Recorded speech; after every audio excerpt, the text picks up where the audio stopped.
You know how I said last Sunday night, hey, the officiating hasn't really been an issue the first month of the Oh, season. you're right. We did jinx it, didn't we? Remember that? Yeah, not I great. think it's been an issue, Breech. Yep, Wilson. I would prefer you to not jinx anything else the rest of the season. Because Hey, remember when I said the jinx just went down the hill, crashed into a car, and a mountain blew up. That's how crazy things got. Do you remember when I said that the Bengals were going to go undefeated? Oh, God, don't jinx it. There we go. When you got your Snoopy tattoo? Yes. So, really interesting game. I mean, it was an exciting game. It was a great game. It was a great game to live bet on the Chiefs money line. What was the money line at 17-0? 200 plus 2 to 1, basically. Did you make any to make that bet? Yeah, I got some cheese. Yeah, I have a standing. It's like Did you say cheese? Huh? Did you say cheese? There's a Chiefs. I have a standing order. For you could basically bet on the final drive too. Once the Raiders got their first down, the Chiefs became even money. Yeah, even though they were winning, which is rare. But the Raiders have a good kicker, so it was a very interesting game to live bet. Well, yeah, I mean, just on general, if the Chiefs get down like 3 scores in the first half, bet them. I'm going to be intrigued in taking them on the money line, even when they don't look great. And then when the roughing the passer call, which we'll get to, happened, it was very clear the Chiefs were fired up, and that's when it's like pepper time because the Chiefs were angry. You could tell they were going to get the offense was going to get clicking. Mahomes was mad, and they did. They scored, I believe. So they count the field goal at the end of the first half. They scored 17 unanswered points to take the lead, and then there was a little bit of back and forth there before the final ending to the game. So, do you want to get into? I mean, the refs are going to be the story out of this game, right? There you go. David Gilmore says smash Chiefs +6 and the money line. Good job. Yeah, I took it +3.5. We have to talk about the roughing the passer call, right? It changed the entire game. Yeah, Carl Jeffers basically said Jerome Boger, hold my beer. Is that what the kids say? Watch this. I mean, Here's the thing with Carl Jeffers, and they noted this on the telecast. He's officiated the 2 of the last 6 Super Bowls, so he's no sort of slap nuts. He actually is good at his job. Whereas Jerome Boger, I think we can agree, probably graduated at the bottom of his class at officiating school. But Carl Jeffers, I don't know if he threw the flag. Can't remember, but. Well, all right, so here let's lay out the situation. It is 3rd and 8. The Raiders are on their own 46. Derek Carr is sacked by Chris Jones. As he's sacked, Chris Jones he loses the ball and fumbles. It's a strip sack. Yeah, but Chris Jones, the ball never hits the ground. Chris Jones just has the ball in his right arm as he's taking Derek Carr down as a sack. Natural momentum, physical force taking you down, the natural laws of physics. He does intend to get his left arm out while holding the ball in his right hand. And then quickly, while admittedly, he does have the full weight of his body on Derek Carr, because he has one hand out and he has one hand holding a football, and then rolls off him about as quickly as you possibly can. Someone, I don't know if it was Carl Jeffers or not, throws a flag for roughing the passer, 14-yard penalty. It's changing possession right there. There's not even a punt without that penalty. Chris Jones is keeping the ball, and if they don't throw the flag, he may very well. I guess he would have been down by contact. He's down by contact. Yeah. But no, I actually tweeted this out. I said Chris Jones had possession of the ball before either he or Derek Carr hit the ground. He was basically penalized for being down by contact too aggressively. Yeah, that's just right. First time ever I've ever seen someone get called for roughing the passer when the passer didn't even have the football. Now later, John Perry, who is the ESPN rules official, and he makes a lot of sense when he explains what's going on, and it, oddly enough, he disagrees often with what the call on the field is. He said that the call on the field was that it was a loose ball foul. So I got to thinking about it, and Breech, remember the Week 1 Steelers-Bengals game where TJ Watt jumped up and caught the interception like two feet from Joe Burrow? Yes. If it's a loose ball foul, that's like saying TJ Watt jumped up 1 inch from Joe Burrow and caught the ball, came down on top of Joe Burrow, and that's roughing the passer. That's the same thing. How's it a loose ball foul? The man had the ball in his right arm, as Brinson just noted, and happened to fall down on the dummy that fumbled the ball. It's not his fault that Derek Carr was in the way. Right. And like you guys said, Chris Jones had the ball. This would be calling a loose ball foul or a foul on Josh Jacobs for steamrolling Eric Reed on the first possession. Like, the person who has the ball there should be no way they can be called for any sort of loose ball foul, roughing the passer. Listen, I have the ball. It can't be loose. Exactly. And so I think that was the whole confusing thing, obviously, for everyone who watched this play, because when the hit happened, the ball was in the air in no one's possession for probably a half a second. And so when that's happening, it's like Derek Carr's not the quarterback anymore. You have a free ball and you have a defender trying to get it. You have a player on the other team trying to get it, and they both want to have possession. And then, Chris Jones comes up with it and somehow gets flagged for it. And the one thing I will say real quick is that type of, the Tom Brady thing was one thing. It's protect Brady, whatever you want to say about it. But this one seems like there could simply be a mechanism in place to review it, because you can say it was essentially a turnover, because it was. Derek Carr lost the fumble to Chris Jones. And then why not be able to review that and say, okay, we can't make this call here because the ball was loose and both guys were going for it. Like, that seems like wait. They can't make that call because the ball was loose? No, I'm saying that since there was a fumble on the play, that you talked to New York. Oh, I see. Right. The automatic review for a turnover would have kicked in. You can't make the roughing the passer call, is what you're saying. Yeah, but right. the problem is, New York would say. But the roughing the passer call negates the entire play.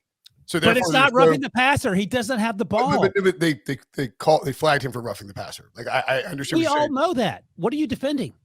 When you flag him for roughing the passer, that automatically makes it no play. Therefore, it's not an automatically reviewable action. Right. That's I'm saying that's said. it's a simple fix, is what I'm saying for this exact instance. Yeah, we know the rules. I mean, he's saying this is why it's stupid and an easy way to fix it, instead of just sticking to the rules, even though the idiots on the field keep getting the calls wrong. Well, I mean, the problem to me is that you go back to one, the overarching issue with the NFL and how they handle this and really anything is that they're always 100% reactionary. And so the Tua thing happens 2 weeks ago, right? And as a result, then, Tua gets a concussion. It's an ugly scene. There's a clear impetus to the officiating department. To everyone involved, you can tell by the way that these games have been flagged and the way that the games have been handled the last few weeks, that they were like, hey, be careful on these hits on the quarterbacks. We can't have that stuff happen, particularly in prime time. You have the Brady call, which was a similar tackle to the Tua tackle. It's a terrible flag. It changed the outcome of the game potentially. And then you have this where it could have changed the outcome of the game.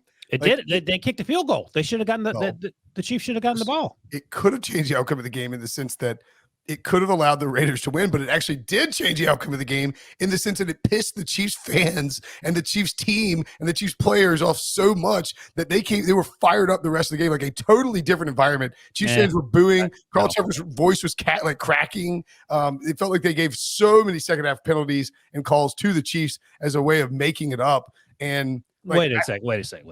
I don't buy it changed momentum argument. And number two, what are you talking about? What are the play calls that what was the score after the roughing the passer call?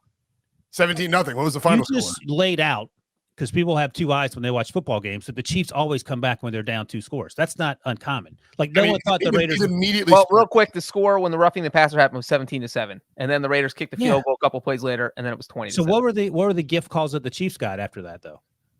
Not a gift call, but holding on a field goal holding on a missed field goal is literally like a flag that's only thrown once every 10 years. That was terrible. Fair that enough. was that was 4th and 14 on a field goal that the Chiefs missed, by the way. So the Raiders would have gotten the ball back with winning, I believe, at that point. There's another one too where Carl Cheffers literally he goes, there's no flag on the play for holding. Yeah, that was the right call, though. He just needed to drink a glass of water. I mean, I know everyone had fun on Twitter because his voice cracked, and it's given the timing is terrible. Are you supporting Carl Cheffers? I'm not, but you come up with all these crazy conspiracy theories. The roughing the passer call changed the momentum. It made that stadium way different in terms of the environment that they were playing. Yes, the fans are obviously and visibly and understandably pissed off. It felt hostile, like through the television. But it wasn't like Patrick Mahomes finally decided to start playing hard, is my point. Like, it didn't change the opinion of the player. He got fired up, was screaming at people, and was like dialed in. Okay. He was plenty dialed in prior to that, but okay. What? I think I would be more inclined to agree with Brinson here that it felt like the Chiefs were at like 99, but they upped it to 110 after that. And also, I felt like the Raiders took a step back because the crowd was so loud they couldn't hear themselves. And that's really when they struggled to move the ball, was right after that play. Their first possession of the second half was a total disaster. I mean, we saw it happen right there right away, and that's when the crowd was still absolutely crazy.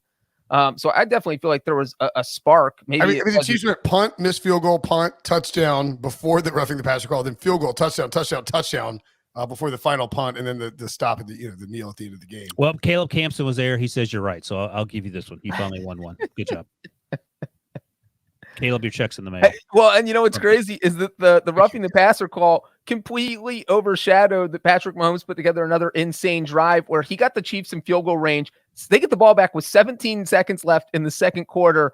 But boom, they go down, get in field goal range, and get 3 quick points, negate what happened with the whole roughing the passer thing. And now you're still down 10, which is how much you were down when the roughing the passer happened.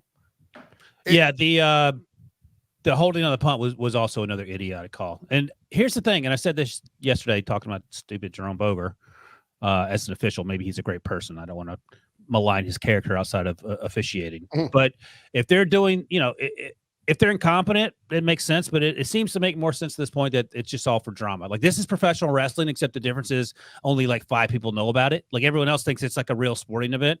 And five people somewhere in New York say, you know what? Okay, call this let's see, spin the wheel, John. Okay, this is going to be roughing the passer. Never mind that Chris Jones that does not matter. And let's see how people react. It's sort of like a microcosm of my simulation theory thing, Breech, where people just flipping switches to see what happens and see how people react, because there's no rational explanation for this level of incompetence on such a consistent basis.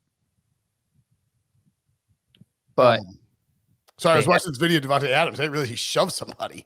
I saw him slam his helmet. My goodness. yeah, that's a little insane. I think he thought that cameraman was Hunter Renfrow, and he's like, "Why are you running routes right into him in the final play of the game?" Yeah, it did feel like he was pretty upset about Hunter Renfrow. Well, I think what happened, just seeing it once or twice that play, I think that Devontae got jammed at the line of scrimmage, so he was sort of off the rhythm of that route. And then when Hunter was running that out route, he didn't expect Devontae to be there, and that looked like some Keystone Cops level Steelers wide receiver Matt Canada offense type stuff there at the end. I was like borderline surprised they somehow they didn't get a flag just because there were so many bodies laying on the ground. There were some moments where the officials did do a good job. And you could see the back judge, yes, the side judge. He's like, "Are you sure nothing happened here? Because I'm ready to throw that flag." And he's running, pointing with his left hand on the flag with his right hand, just begging for someone to do something. To give the Raiders. He's like, "I want to get out of here alive, though. I'm not throwing the flag." And it was a good no call. Well, and there were 2 instances early in the second quarter, I believe on the Raiders' second TD drive, where Derek Carr, and I was joking on Twitter. I don't think it was taken as a joke. It was like Derek Carr's mastered the art of underthrowing footballs to like deep down the field, where like Devontae Adams had to come back for 2 of them. And because he was fighting back, the 4th and 1 in midfield, the first touchdown, I get. You don't want to overthrow that one by 10 yards. So you just throw a moonball up there. Yeah, it wasn't. Well, there wasn't DPI on that. No, but I mean it was underthrown. Oh, the touchdown. Yeah. As Troy Aikman pointed out, like, if you overthrow that, you feel like an idiot. I mean, that one's fine. The other one had to slow down a little bit, but he was like, it was a fine. That was a fine pass. I'm talking about on the next drive. Yeah, the next 2 calls. It's one down the right hand side of down the right hand sideline. Yeah. And then the one in the end zone, they were just underthrown, and the defensive back did not have to like have a choice. But Devontae Adams is fighting back, and so it's just going to look like interference. And Josh Perry says when the receiver comes back to the ball, even if it's underthrown, they're supposed to call DPI, which is I hate that call, but it was actually apparently the right call. By the way, there was Patrick Mahomes was hip tossed to the ground in the second half, and I was waiting for that flag. I mean, it was way more egregious than the Tom Brady one. Oh, and Derek Carr took a shot kind of high on the final play too. The final Raiders play. I didn't see that. He got hit pretty good. It would have been a tragedy if they thrown a flag there, but it's just at this point you weren't sure when a flag was coming out or not. Like, but you made this point earlier, and I think it's exactly right. The NFL is reactive. Yes. In every aspect of how they run things, from the PR stuff that happens off the field, they always seem to be 2 steps behind, scrambling like Edward R. Rooney in the principal's office trying to figure out, who's on the phone. I think his name was Edward R. Rooney, wasn't it? Yeah. Dean of students. And then on the field with the officiating. I don't know if it's Edward R. Rooney. I think it's just Ed Rooney, but it may be Edward R. Rooney. Yeah. Look at that in a second. Meanwhile, Billy has no idea who Ed Rooney is. Edward already. You're right. Yeah, you're right. There you go. And to the officiating, to the concussion stuff, to the sacks, everything is an overreaction one way or another. And then, 3 months, 6 months, 12 months, we'll be back to where we were, and everyone will be surprised when this all happens again. It's infuriating.